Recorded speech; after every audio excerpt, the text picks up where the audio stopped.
ኢራን የቴል አቪቭ እና ሃይፋ ነዋሪዎችን ሕይወታቸውን ለማዳን አካባቢያቸውን ለቅቀው እንዲወጡ አስጠነቀቀች።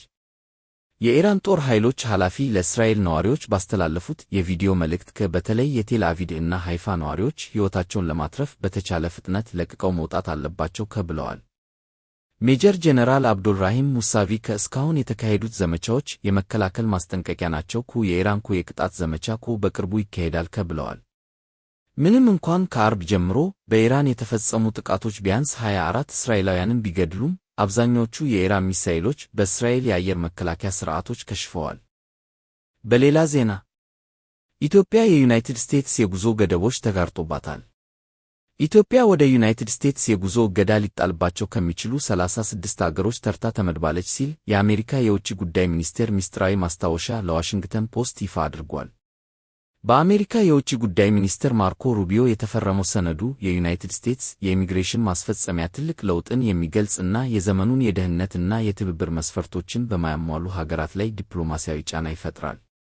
ከአሜሪካ ዲፖርቴሽን ጥረቶች ጋር ሙሉ በሙሉ የማይተባበሩ ወይም አስተማማኝ የመታወቂያ ሥርዓቶች የሌላቸውን ሀገራት ስም ሰጥቷል። ኢትዮጵያ በዝርዝሩ ውስጥ መካተቷ በ60 ቀናት ውስጥ የተቀመጡትን መስፈርቶች ካላሟላች አዲስ የቪዛ ሂደት እገዳዎች ወይም ወደ ዩናይትድ ስቴትስ የመግቢያ እገዳዎች ሊገጥማት ይችላል የሚል ስጋት ፈጥሯል። እገዳዎች ከተጣሉ የረጅም ጊዜ ዲፕሎማሲያዊ እና ኢኮኖሚያዊ መዘዞቹ ከባድ ሊሆኑ ይችላሉ ተብሏል። የመንግሥት ምላሽም ይጠበቃል። የኢትዮጵያ መንግሥት እስካሁን ይፋዊ መግለጫ አልሰጠም። ነገር ግን የውጭ ጉዳይ ሚኒስቴር ባለሥልጣናት ዝርዝር ሁኔታውን እየገመገሙ መደበኛ ምላሽ እያዘጋጁ ነው ተብሏል። አንዳንድ ተንታኞች ይህ ኢትዮጵያ የጉዞና የሰነድ አሰጣጥ ሥርዓቷን ለማዘመን የኢሚግሬሽን ሕግጋትን የምታሻሽልበትና የቪዛ እገዳ ቅጣትን የምታስወግድበት ዕድል ሊሆን እንደሚችል ተናግረዋል። ዩናይትድ ስቴትስን ለመተባበር እና የድርጊት መርሃ ግብሮችን ለማቅረብ ፈቃደኛ የሆኑ ሀገራት የታቀዱት ገደቦች ሙሉ በሙሉ የሚያስከትለውን መዘዝ እንደሚሰርዙ ጠቁመዋል።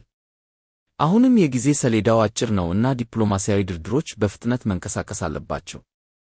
እገዳው በኢትዮጵያውያን ቱሪስቶች፣ ተማሪዎች፣ የንግድ ተጓዦች እና በሕጋዊ የኢሚግሬሽን መንገዶች እንደገና መገናኘት የሚፈልጉ የቤተሰብ አባላት ላይ ተጽዕኖ ሊያሳድር ይችላል ተብሏል። በሌላ ዜና እስራኤል በኢራን የኑክሌር ቦታዎች ላይ ጥቃት ስትሰነዝር እና በርካታ ከፍተኛ ጄኔራሎችን እና የኑክሌር ሳይንቲስቶችን ስትገድል ነበር። የእስራኤል ምክትል የውጭ ጉዳይ ሚኒስትር ኢራን በሶሮካ ሆስፒታል ላይ የደረሰው ጉዳት ሆነ ተብሎ ነው ብለዋል። ሻረን ሃስኬል በኤክስ ላይ በለጠፈው ቦታው የእስራኤል አጠቃላይ የኔጌድ ክልል ዋና የሕክምና ማዕከል መሆኑን ተናግሯል። የእስራኤሉ ጠቅላይ ሚኒስትር ቤንያሚን ኔታንያሁ እስራኤል ሙሉውን ዋጋ ቴህራን ውስጥ ካሉ አምባገነኖች ታገኛለች ብለዋል። የእስራኤል መከላከያ ሚኒስትር እስራኤል ካትስ ለጋዜጠኞች እንደተናገሩት የኢራን ጠቅላይ መሪ አያቶላህ አሊ ካሜኒ እስራኤል እንድትጠፋ እንደሚፈልጉ በግልጽ ተናግረዋል። አክሎም በግላቸው በሆስፒታሎች ላይ እንዲተኮሱ ትዕዛዝ ሰጥተዋል ብለዋል። በአካባቢው የሚገኙ የቢቢሲ ዘጋቢዎች የጉዳቱን መጠን ሰፋ ያለ ነው ያሉ ሲሆን ፍንዳታው ከደረሰ በኋላ ፍርስራሹ እና ጭሱ አካባቢው እንደተሸፈነ ተናግረዋል። በአንደኛው ሕንፃ ውስጥ የእሳት ቃጠሎ በመስፋፋቱ በርካታ ክፍሎች ሙሉ በሙሉ ወድመዋል። ይህም መስኮቶች እንዲሰባበሩ እና ጣሪያዎች እንዲወድሙ አድርጓል ሲሉ የሆስፒታሉ ባለሥልጣናት ተናግረዋል።